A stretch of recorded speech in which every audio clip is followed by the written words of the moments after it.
Isa, ang gamit o function ng wika ay upang manatili ang pakikipagkapwa-tao ay A.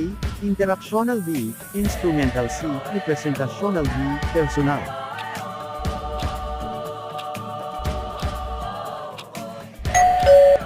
Sagot, interaksyonal.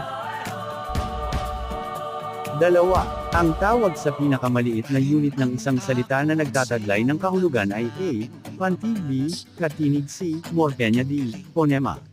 Tumayong buong tapang harapin ang buhay at kapin. Sagot, morpheme. Subukang sagutin. Isa, teorya ng wika na hango sa Biblia. Dalawa, teorya ng wika na gawa ng tunog ng kalikasan. Sana ang sarili lang, pakisama't bayani.